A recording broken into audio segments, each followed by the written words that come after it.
Bom, pessoal, agora para a gente explorar, né, um pouquinho essa questão do potencial, né, do cooperativismo, a gente vai ter um painel sobre o potencial das cooperativas na economia compartilhada. E eu queria chamar aqui à frente o Thiago Luiz Schmidt, que é presidente da Sicredi Pioneira, e também o Mário Deconto, superintendente do Sescope do Rio Grande do Sul. Thiago, seja bem-vindo. Mário, sejam bem-vindos.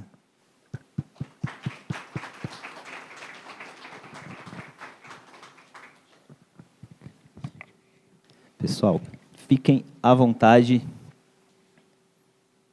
Bom, como o nosso tempo é curto de painel, já vou começar com a primeira pergunta, que é, queria que vocês explicassem, cada qual, com sua visão bem particular mesmo, por que as cooperativas podem ajudar a melhorar a economia digital.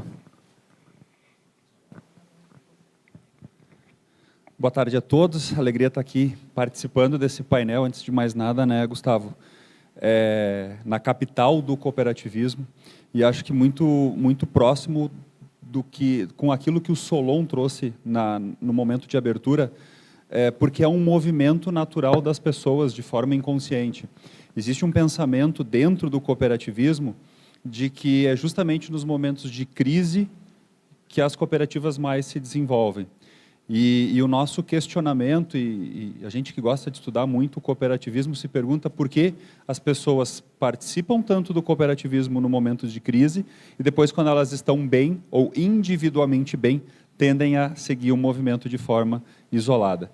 Então, a gente tem total serenidade e tranquilidade de que é possível, sim, com movimentos de autoajuda e ajuda mútua, as pessoas conseguirem evoluir, conseguirem ter mais prosperidade. E o cooperativismo, de certa forma, ele mostra isso, que é possível.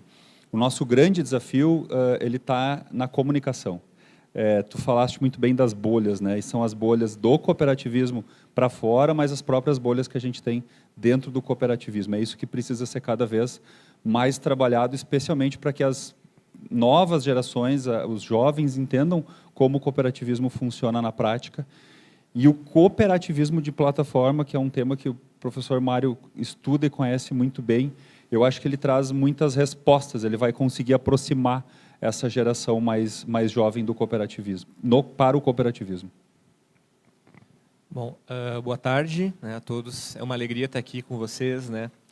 E justamente na capital do cooperativismo, né, e pensando questões relacionadas ao futuro, né, é muito bacana a gente estar aqui, né, vendo a questão do complexo, pensando ali a inovação no cooperativismo, né, e encontrar também tantos amigos aqui, tantos colegas e tantas pessoas que já pesquisam a questão do cooperativismo de plataforma já há bastante tempo, né. Em 2019, né, Gustavo, que a gente se conheceu na conferência lá internacional do cooperativo de plataforma, que foi a primeira que foi feita em Nova York, né. E eu lembro que era tudo muito incipiente, né? A gente tinha essa questão de imaginar as plataformas sob forma de cooperativas, mas ainda a gente pensava como é que as cooperativas efetivamente vão se inserir nesse novo mundo, né? Porque é um modelo bem diferente, né, do tradicional, o modelo de negócio e plataforma, não só para as cooperativas, mas, né, para todos os negócios, né, realmente é uma grande mudança na maneira de ver os negócios. E no caso das cooperativas, né, vários paradigmas aí sendo quebrados, né? Eu lembro que lá a gente conversava sobre a questão, por exemplo, a questão da democracia digital, né? Que, claro, depois com a pandemia isso mudou radicalmente, mas em 2019 a gente pensava em assembleias digitais, em sócios morando em países diferentes, né? Você citou antes ali a questão da Stoxy, né? A Stoxy, embora esteja sediada no Canadá, tem sócios em mais de 60 países. Então, sempre foram coisas muito disruptivas, né? Que a gente começou a pensar como isso funcionaria no cooperativismo.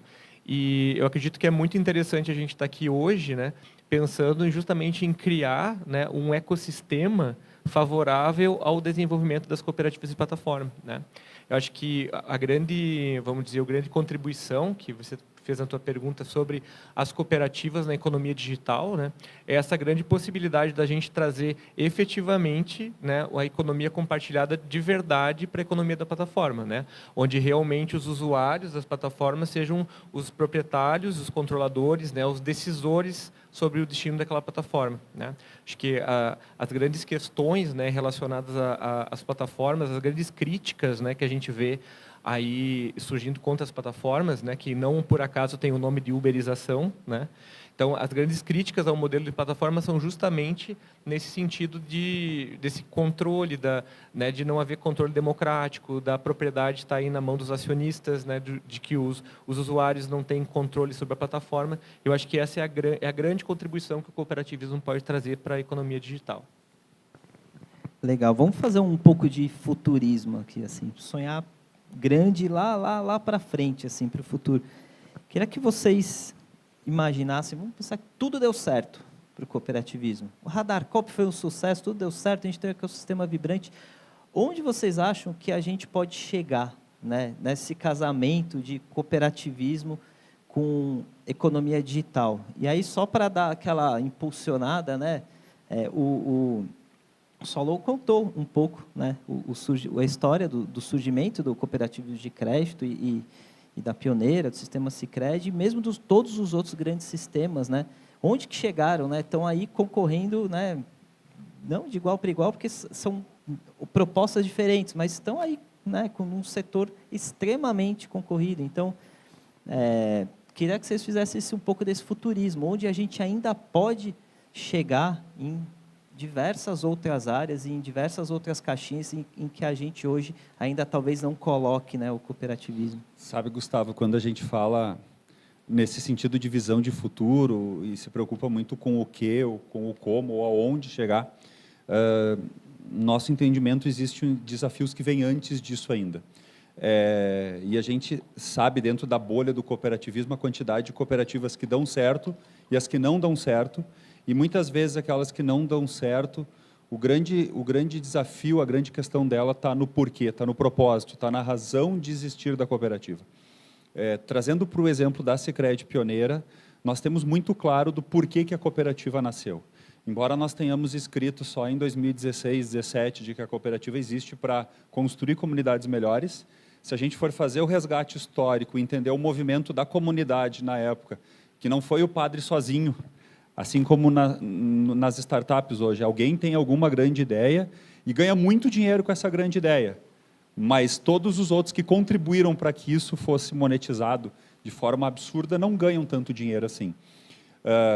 Sempre a gente vai precisar da participação de massa para ter uma rentabilização. E, na época, o padre ele teve a capacidade de mobilizar as pessoas. Mas por quê? Porque as condições de vida eram dificultosas e eles precisavam unir capital e trabalho, porque quem tinha dinheiro não tinha o que fazer com dinheiro e quem precisava trabalhar não tinha como produzir.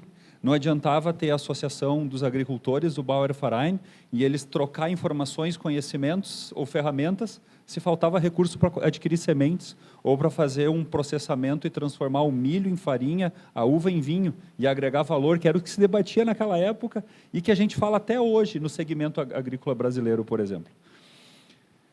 Então, para mim, tem essa questão que antecede, que é o porquê, do grande desconhecimento que ainda existe sobre o cooperativismo como uma doutrina de impacto positivo de forma equilibrada para o econômico e social.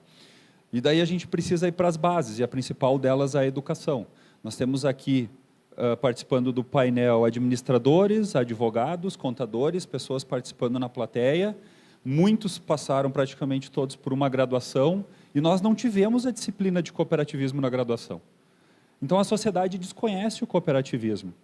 E sou capaz de fazer uma aposta ainda de quem nos acompanha pelo YouTube, que são todos, têm algum vínculo com cooperativas.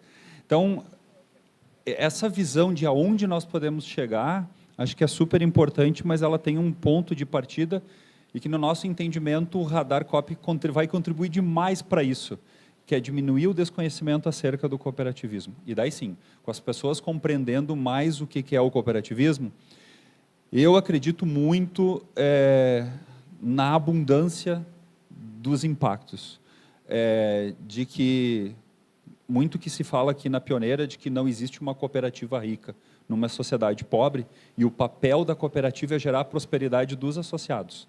Só que, para isso acontecer, a gente precisa ter bases de educação, precisa ter base de trabalho, precisa ter o envolvimento da academia, do poder público, da iniciativa privada. As pessoas precisam ter o entendimento na hora de consumir um produto, um consumo mais consciente. Eu acho que é isso que o cooperativismo vai acabar contribuindo com a sociedade, e é nesse ponto que a gente vai chegar daqui muitos anos. E o Radar Coop vai dar certo, vai contribuir para esse desenvolvimento. Eu tenho uma técnica, né, um método, quando a gente vai falar, um dos métodos, né, para planejamento, que é pensar o futuro, né, o que seria o futuro brilhante, né? E a partir desse futuro, né, pensando, fazendo um planejamento, vamos dizer assim, da frente para trás, né, começar a pensar quais são os fatores que levaram aquele desenvolvimento. Então, se a gente pensa que um futuro brilhante é um desenvolvimento exponencial das cooperativas de plataforma, a gente tem que pensar o que nos leva a esse desenvolvimento, né? Quais foram os fatores que levaram a isso.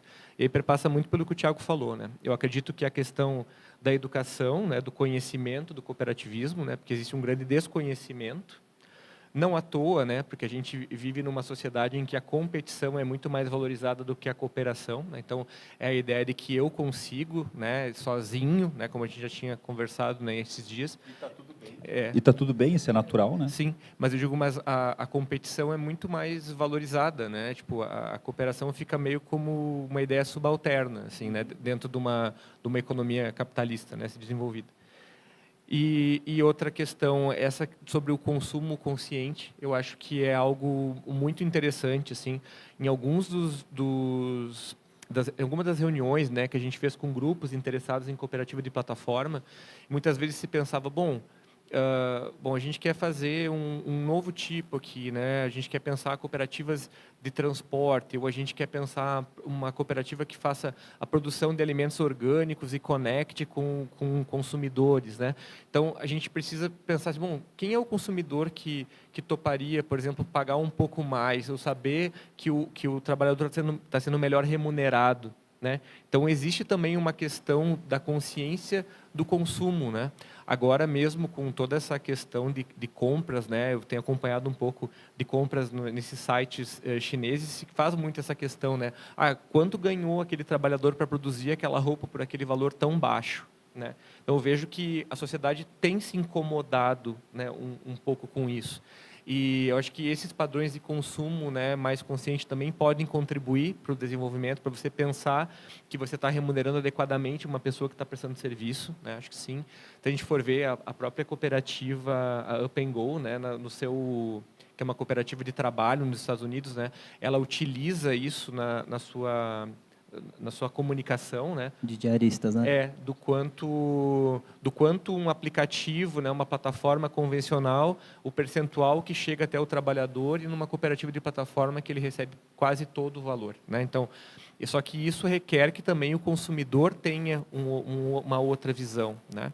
Então, acho que também, a grosso modo, também é educação, né? Tem uma educação cooperativista, uma educação para um consumo mais consciente, e também, né, claro, né, dentro disso, um ecossistema que dê suporte para as cooperativas. Isso faz parte, é básico se a gente pensa, né, em que elas tenham um crescimento exponencial.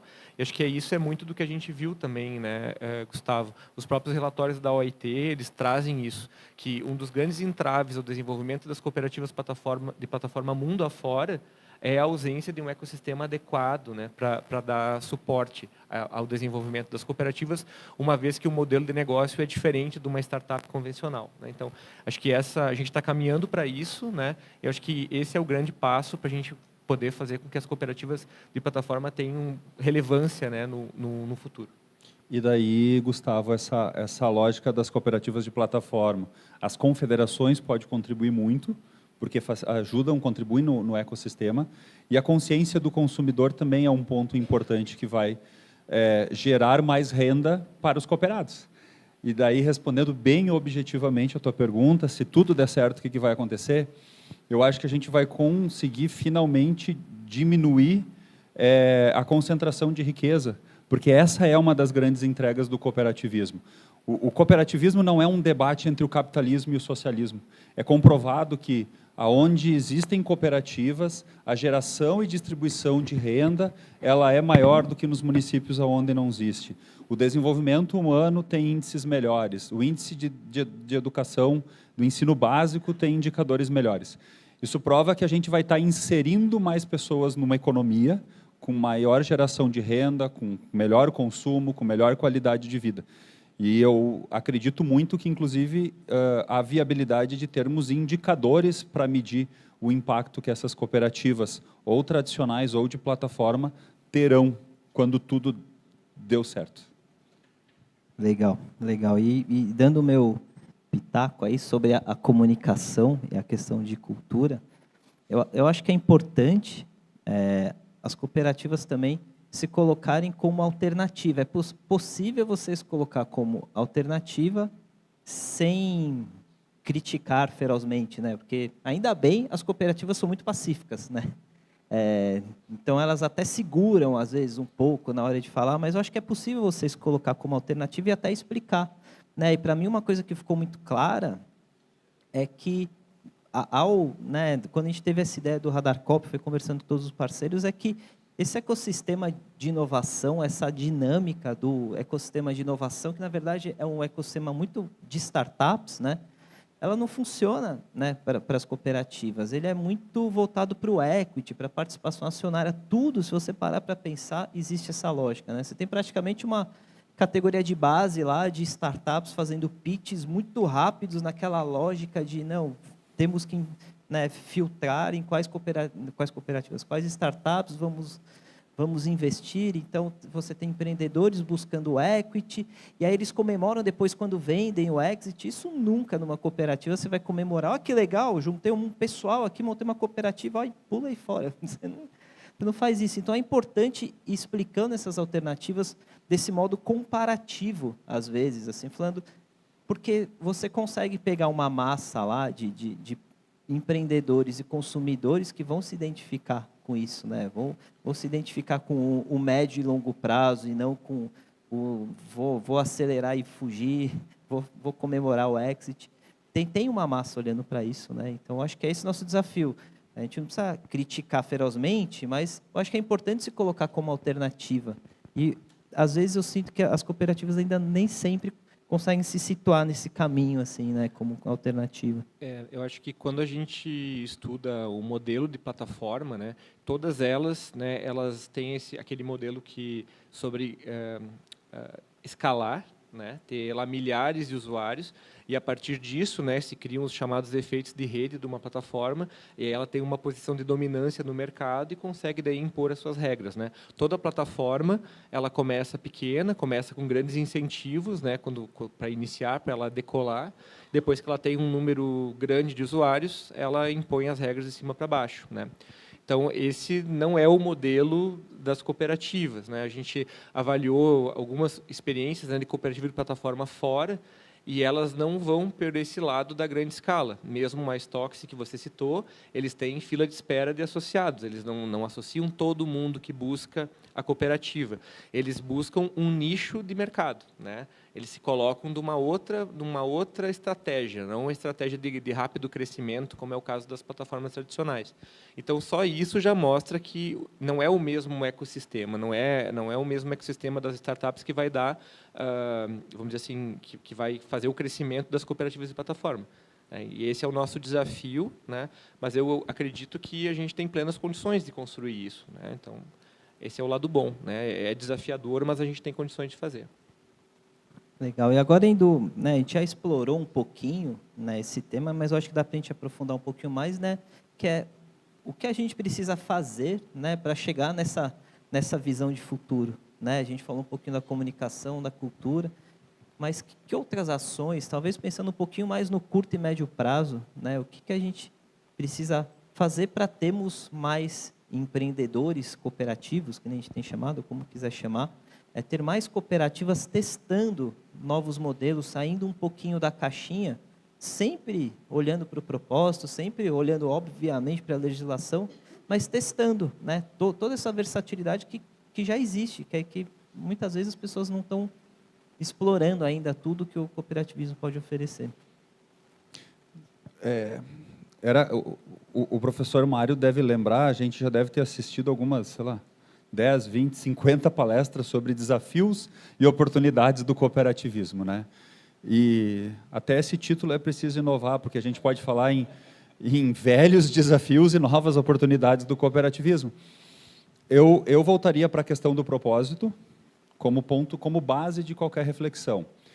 E traria sobre o propósito mais 3 questões, que é o conhecimento, o pensamento e a atitude. Então, o primeiro desafio é ampliar o conhecimento acerca do cooperativismo, fazer com que as pessoas, não só da bolha para fora, o Roberto Rodrigues sempre falava, né, nosso ex-ministro da Agricultura e ex-presidente da Aliança Cooperativa Internacional, que nós somos muito bons em falar de cooperativismo, entre nós. Mas eu acho que nem entre nós somos bons de falar em cooperativismo. Então, existe esse desafio de fazer com que a sociedade cada vez mais entenda o que é o cooperativismo. Esse é o ponto 1. O ponto 2, o pensamento, na lógica da mentalidade. Porque existe o desafio da sociedade olhar para o cooperativismo e ver que ele gera impacto, ver que ele é inovador, ver que ele é relevante, mas existe o desafio do próprio cooperativismo se posicionar como inovador, relevante e gerador de impacto.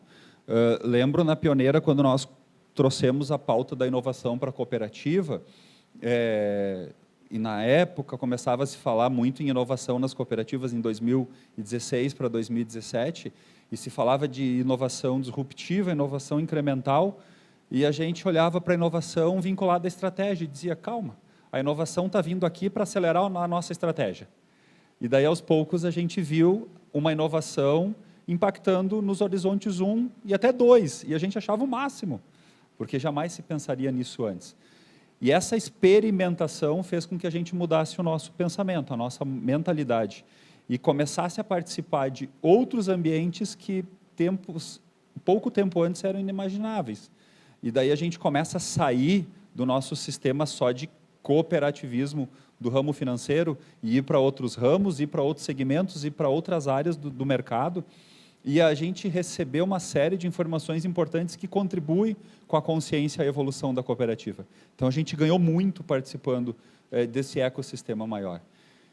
E o terceiro talvez seja o mais difícil, porque não vai adiantar de nada toda a base de conhecimento e toda a mentalidade nova se não houver atitude, né? A gente fala dentro do nosso sistema, vai lá e faz.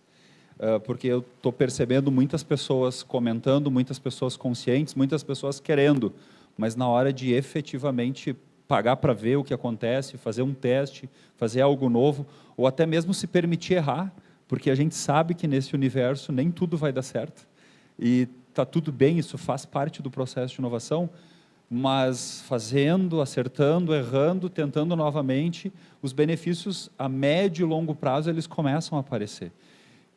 Sempre com um propósito maior, sempre com um objetivo maior de gerar impacto na comunidade. Isso no caso da Pioneira. E essa mentalidade eu acho que se encaixa em qualquer cooperativa.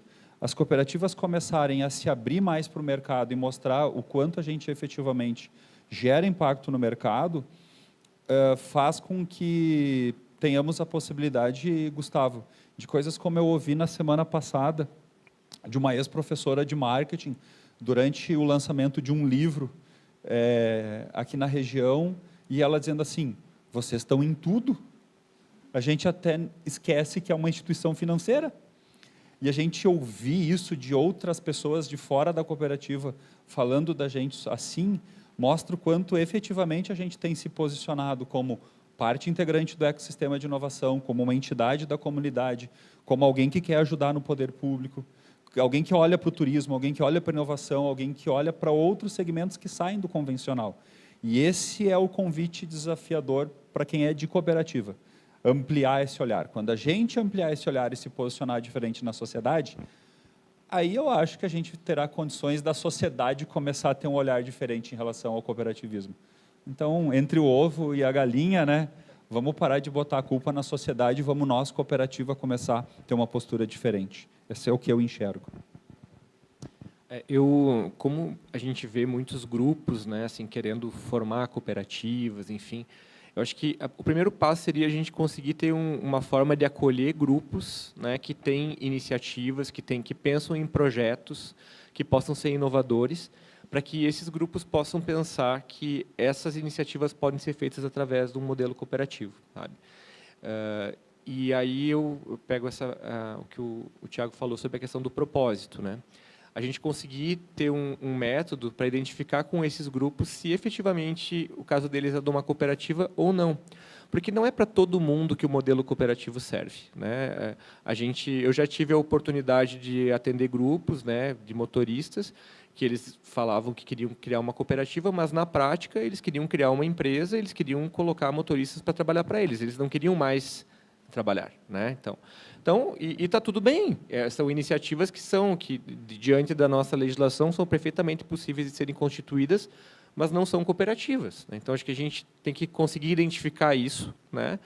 O propósito daquela organização, e aí sim conseguir apoiá-los. A cooperativa é o modelo que vocês querem? Ótimo. Bom, e aí o que o sistema cooperativista, né, que aqui eu estou representando, pode fazer por vocês? Bom, a gente tem como apoiar na questão estatutária, na questão de registros, em pensar em modelos de governança, né? A gente tem aqui no Rio Grande do Sul uma faculdade que pode apoiar em pensar modelos de negócio, como a gente já fez com algumas, né? Aqui a gente está pensando numa questão de aceleração de iniciativas de cooperativas, né?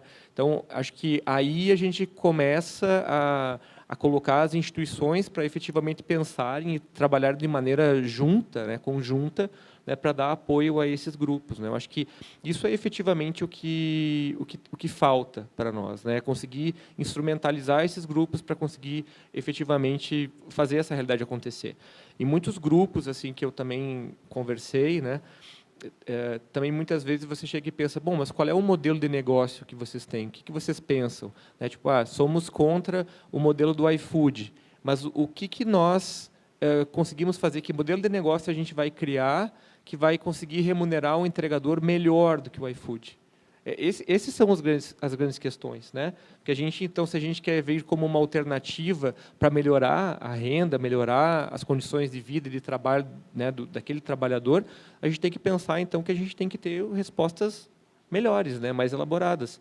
E isso é complexo, né? Isso não é assim uma resposta simples de se dar. Então, acho que é nesse conjunto das organizações que a gente vai conseguir dar uma resposta mais adequada a esses grupos e apoiar efetivamente o surgimento dessas cooperativas.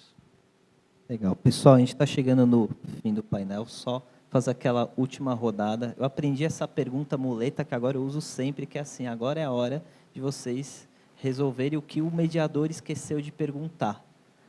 Então, é hora de corrigirem meus erros, minhas falhas, o que faltou perguntar e falar aqui dentro do tema do painel, logicamente. Fazer essa última rodada para a gente fechar. Ainda bem que temos um bom mediador, né, Mário? Mas, Gustavo, eu acho que esse debate é muito importante, apesar de trazer questões de reflexões básicas sobre o cooperativismo, sobre a inovação, sobre modelos de negócio. E se fosse fazer um resumo de tudo que a gente conversou, eu acho que a grande questão também está na simplicidade do que é o conceito do cooperativismo, né? É um grupo de pessoas que se reúne para resolver problemas ou necessidades em comum. E eu sempre grifo, sublinho, pinto de marca-texto o em comum. Precisa ser algo em comum. Se todos têm aquele mesmo objetivo, se todos têm a necessidade da moradia, tem um grupo aí de 40, 50 pessoas que querem se reunir para resolver o problema da moradia, para essas pessoas, talvez o cooperativismo seja um modelo. Se existe um grupo de 30, 40, 50 motoristas que querem se reunir para trabalhar de forma coletiva, o cooperativismo é o modelo. Agora, se para nem todas as pessoas esse é o objetivo, uns querem ganhar dinheiro, outros querem que outros trabalhem para eles, outros querem... Se cada um quer alguma coisa, se na moradia um quer para especular, o outro quer para... Não vai dar certo. Então, o segredo é, se todos têm uma necessidade, um desejo, um objetivo em comum, muitas vezes esse objetivo em comum responde à questão que o Mário comentou antes, que é do propósito. Ele vai ser aquilo que vai botar luz sobre o propósito daquele grupo. É para isso que essa cooperativa está nascendo. E daí o modelo cooperativo é o que melhor se aplica com certeza a esse grupo. Então, façam sempre essa reflexão. Por que a nossa cooperativa nasceu? Ou por que nós queremos montar uma cooperativa? Se a resposta está de bate-pronto, na ponta da língua, com certeza uma cooperativa tende a dar certo. Depois entram questões mais técnicas, como constituição da gestão, da governança, estatuto e tudo mais.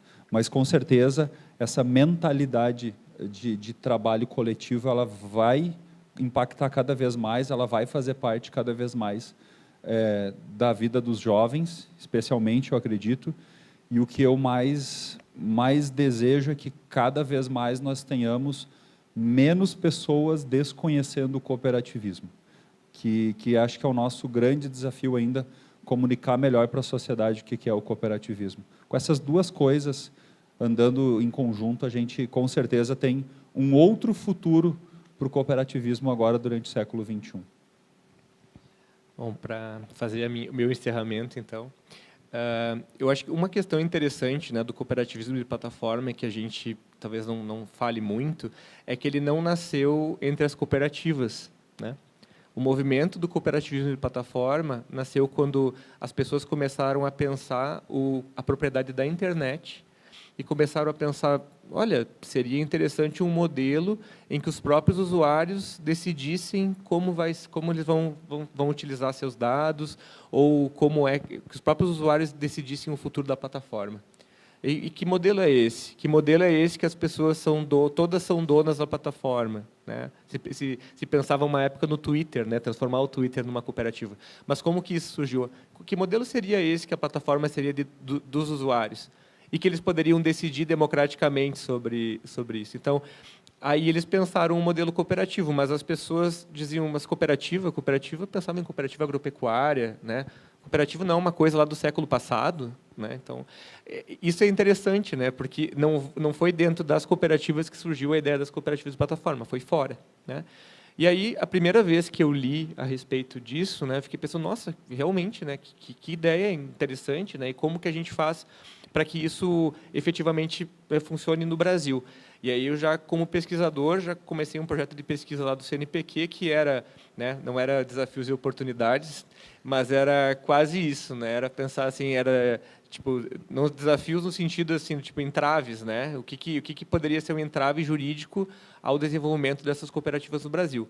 E no início a gente tinha algumas questões, né? A própria questão de assembleias digitais, né? E tudo mais que não era permitido naquela época na nossa legislação. Mas aí, pesquisando algumas cooperativas de plataforma, eu vi que não necessariamente elas faziam assembleias digitais. Às vezes elas tinham uma plataforma, mas elas eram cooperativas que faziam as assembleias normais como as nossas. Então, eu fiquei pensando, não é tão complexo assim, não é tão difícil assim, sabe? Depois, com a pandemia, se vocês pararem para pensar, muitas cooperativas se tornaram em cooperativas híbridas. Né? Se vocês forem pensar, tem cooperativa que tem associado digital, associado, né, físico, ali, presencial. E aí? Né? Será que no futuro a gente vai ter essa distinção ou todas as cooperativas já vão, de certa forma, ter plataformas para se relacionar com os seus associados? Né? Então, isso vem vindo, né, a gente vem sendo levado, né, para esse mundo. Então, eu acho que hoje, né, a gente tem os instrumentos legais, né, para fazer. Sempre me pergunto, mas tem como? E pela lei pode constituir? Claro que pode constituir. Nós não temos nenhuma vedação na nossa legislação, né, sobre a questão de cooperativas digitais. Então, a gente tem todas essas questões, a gente tem digamos, um ordenamento jurídico que nos ampara, né, que possibilita que a gente crie, tem desafios relacionados ao próprio modelo de negócio, mas reafirmo, né, eu acho que a gente tem plenas condições aí de conseguir desenvolver um ecossistema que dê suporte para esse novo cooperativismo. Né? Acho que a gente está num bom caminho aí, a gente tem que organizar as instituições, né, pensar junto, né, e pensar no desenvolvimento desse novo cooperativismo. Legal, ou seja, é um modelo que já está pronto, que, como você comentou, foi redescoberto, né, por pessoas que não estavam olhando isso, né, estavam estudando o trabalho digital, né, e falando, pô, já existe isso, né, já existe, não é tão exótico assim, né. Eu acho interessante quando a pessoa pensa, né, tá, mas que modelo seria esse? Aí as pessoas chegam no modelo cooperativo, né, elas chegam no modelo, né. Legal. Tiago, Mário, obrigado aí pela participação. Foi um prazer.